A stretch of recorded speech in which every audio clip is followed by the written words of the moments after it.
Hi everyone, I'm Stephanie Rupp and I am one of the behavior specialists on the behavior support team for Vista Unified School District. And today we'll be talking about the principle of reinforcement. Reinforcement is a very powerful strategy to be used with students to help increase target behaviors. So let's get started. Reinforcement is based upon the principles of ABA, Applied Behavior Analysis. So it's a scientific approach where we look at the function of behavior and we look at reinforcing behaviors to increase the future frequency of those target behaviors. It's one of the most fundamental practices that we use to increase new skills and to help students learn new skills. And then it also helps maintain those skills. Reinforcement needs to be individualized for students, and it needs to be presented immediately following the target behavior. That way you get the students to understand what they're being reinforced for, and you're pairing that new appropriate behavior with reinforcement. And reinforcement is always used to increase behaviors. So as I said, reinforcement is used to increase behaviors. It's to strengthen some behaviors that the students already have that we want to continue. There are three basic principles that need to be followed when we implement a reinforcement strategies. So number one, it needs to be done immediately following the target behavior. And that way, so the students understand the pairing between the target behavior and reinforcement. Good things happen when I use this target behavior, so then I'm going to keep doing it rather than using that interfering behavior. Next, reinforcement needs to fit the target behavior. It needs to be meaningful to the learner. So it's not just something that you pull out that really, doesn't make sense for the learner. It needs to be something that's meaningful. So something that they prefer to do, something that's related to, the school environment, what you can allow in the school environment, such as 5 minutes of free time or using a device or doing some artwork. It won't be you're taking the student to Chuck E. Cheese for appropriate behaviors, because that's not something that we can actually do. It doesn't fit the behavior.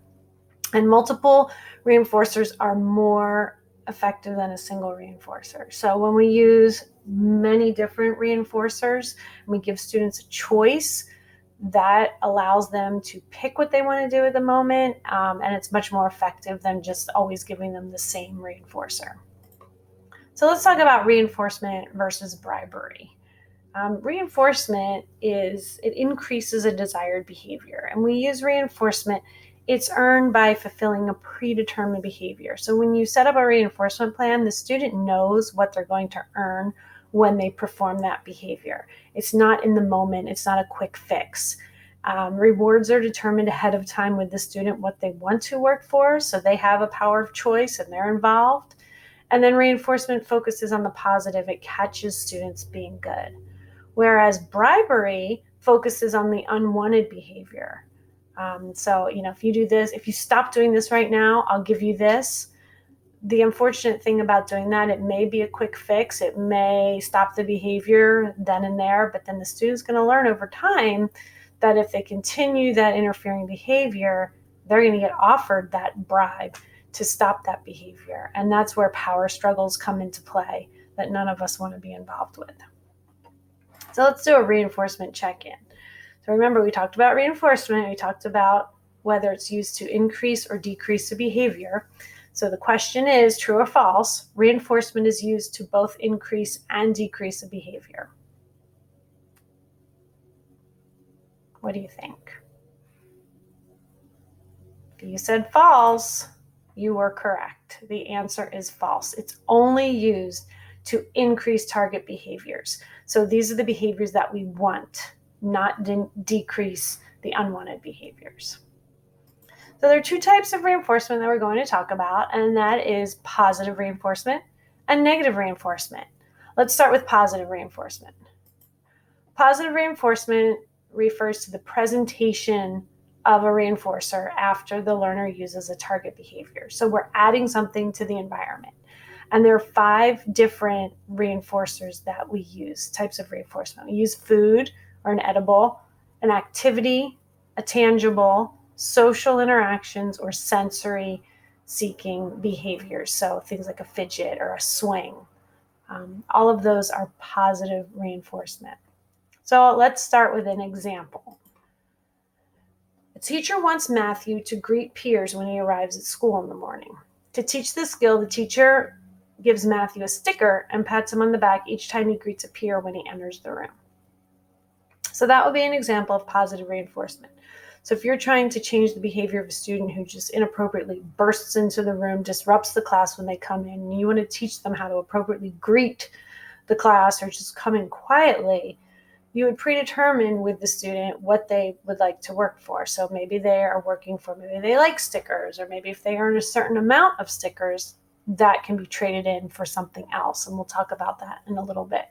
But that's an example, just adding something to the environment to increase the behavior.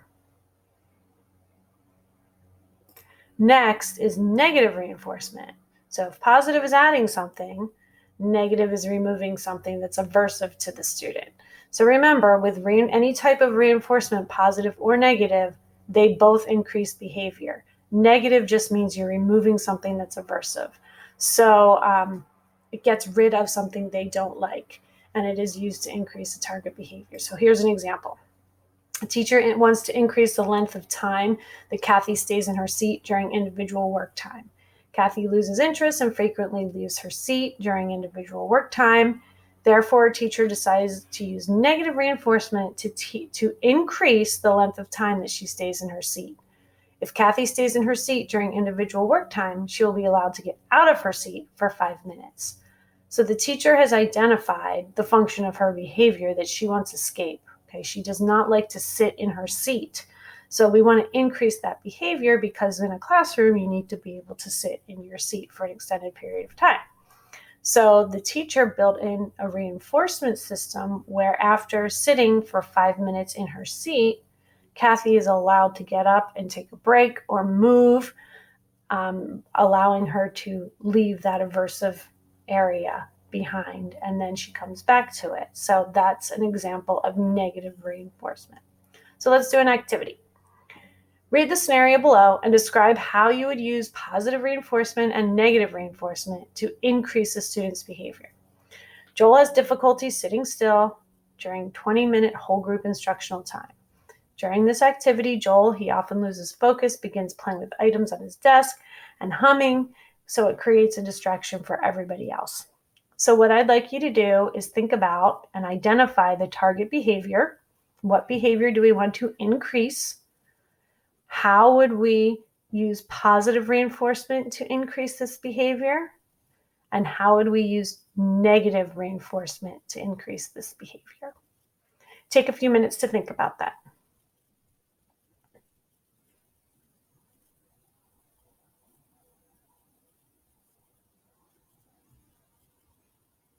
So since we don't have a lot of time, I will go over the answers with you and see how you did.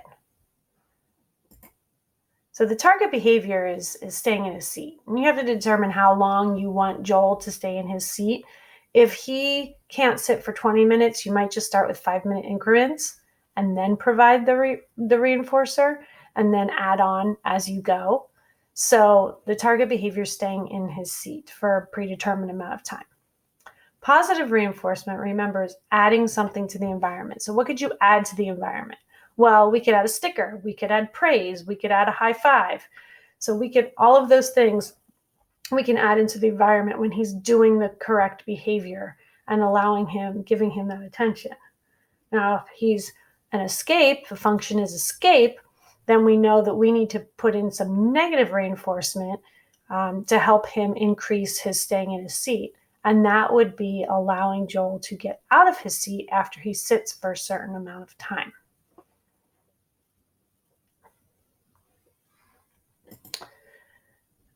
Next, we'll talk about token economies. Token economies are based on like monetary systems. So it's, you earn things and then you use those things to get something else. You use them to acquire desired reinforcers, which are known as backup reinforcers. So learners receive tokens. They could be stickers, they could be coupons, your Mako bucks, or anything that the school uses that they earn when they use their target behaviors appropriately. And it's very important to make sure you identify and you clearly put a visual representation of what those expected behaviors are, so the students know exactly what they're supposed to be doing and what they'll be reinforced for. So they earn these tokens, and when they get a certain amount of tokens, they can exchange them for objects. They can exchange them for one of those 5 reinforcers that we talked about: food, activity, a tangible, something that they can touch and play with, a sensory activity, or social interaction with someone. So they can earn any of those things after they earn a certain amount of tokens. Token economies are generally comprised of 3 different things.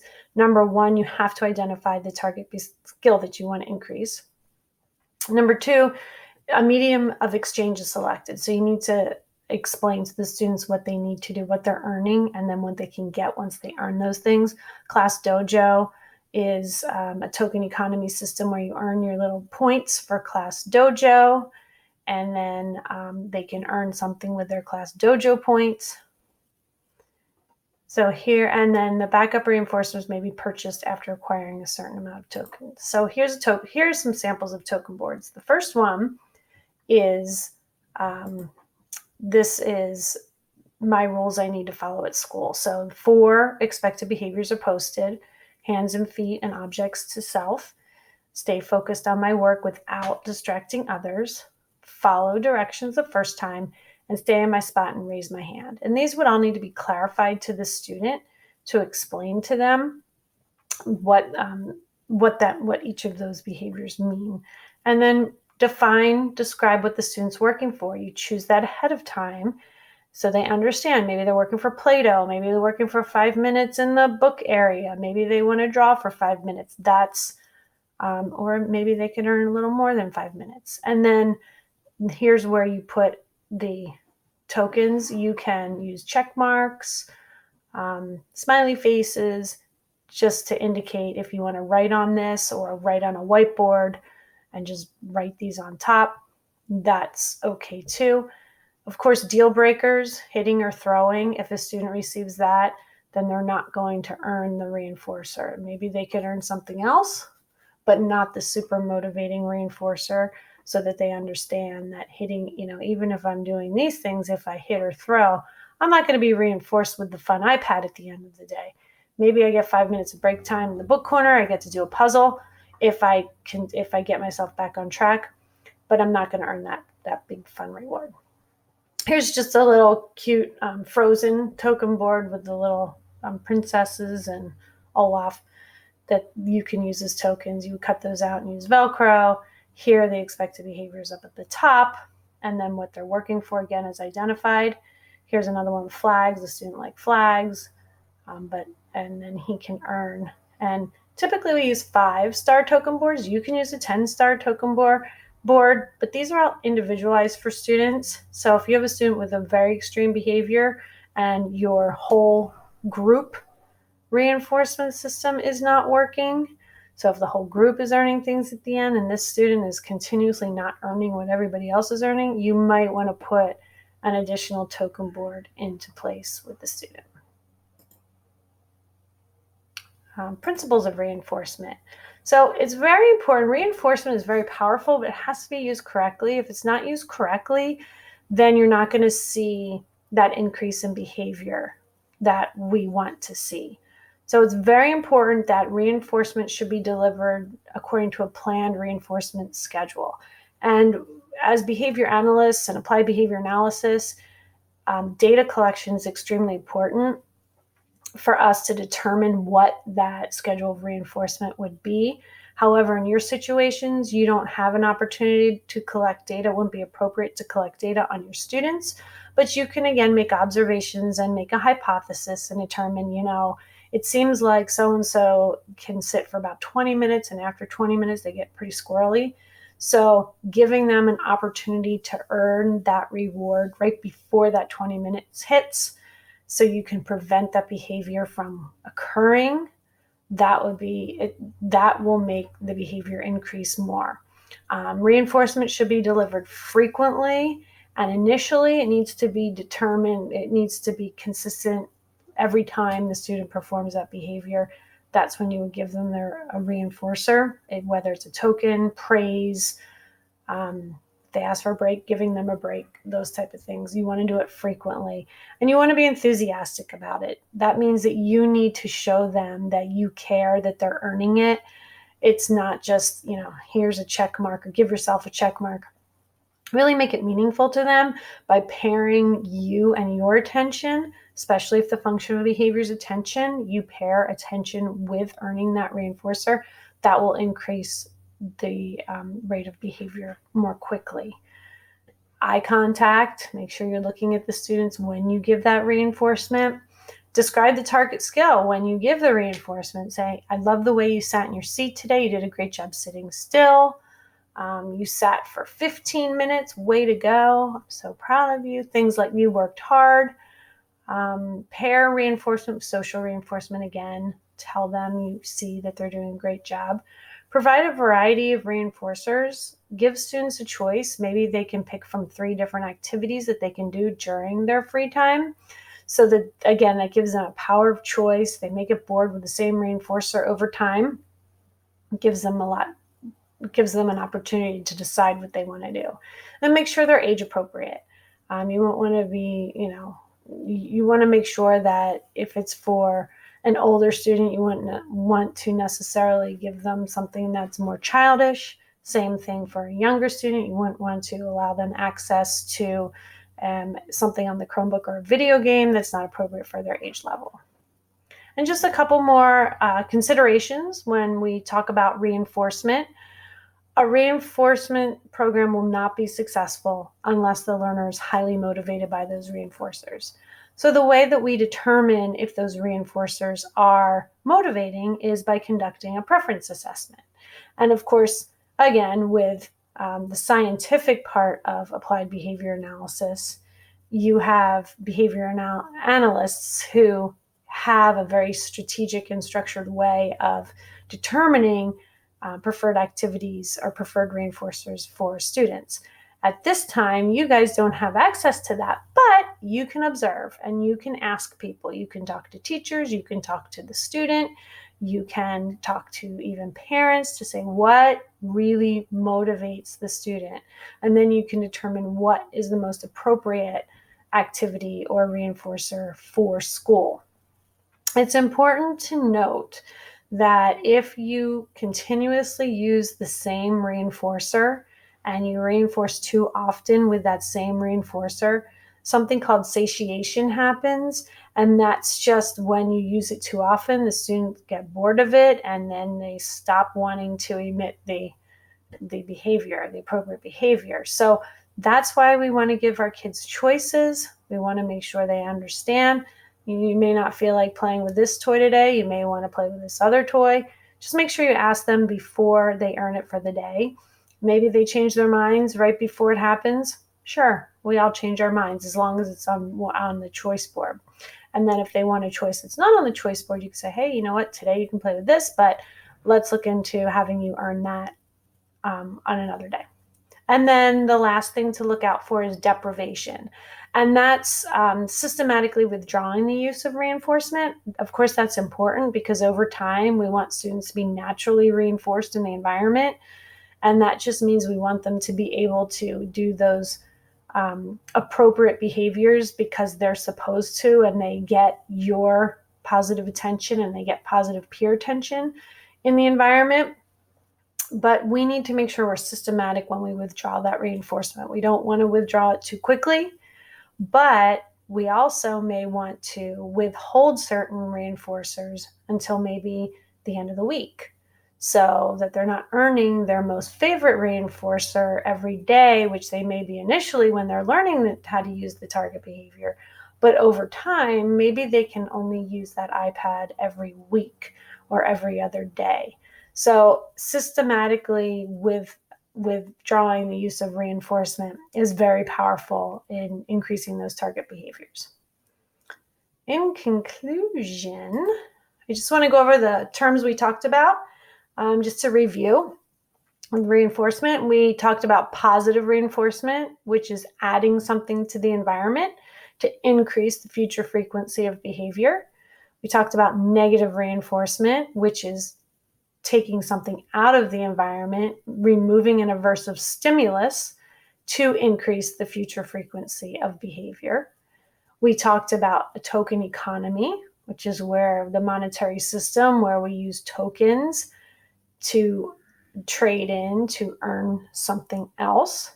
We talked about a preference assessment and understanding what kids like and giving them choices so that they actually want to increase the future frequency of their behavior. We talked about satiation, which is where a student may get bored of the same reinforcer over time. So we need to make sure that we're changing it up and we're asking, using a preference assessment, what they would like to do. And then we have deprivation, and that's the systematically withdrawing reinforcement over time so that we're not continuously reinforcing a student. We want them to access that reinforcement through their peers or just naturally when we say good job, but we need to do it slowly and systematically, and withholding certain reinforcers instead of doing it daily, then we would want to do it over time. So that is reinforcement in a nutshell. I hope you've enjoyed this presentation. Again, we really appreciate all that you do. You're all, you work so hard for our kids, and we know how challenging it can be with some of the behaviors that you see on a daily basis. But using the principle of reinforcement should help your kids increase the future frequency of behavior. So thanks very much, and we'll see you soon.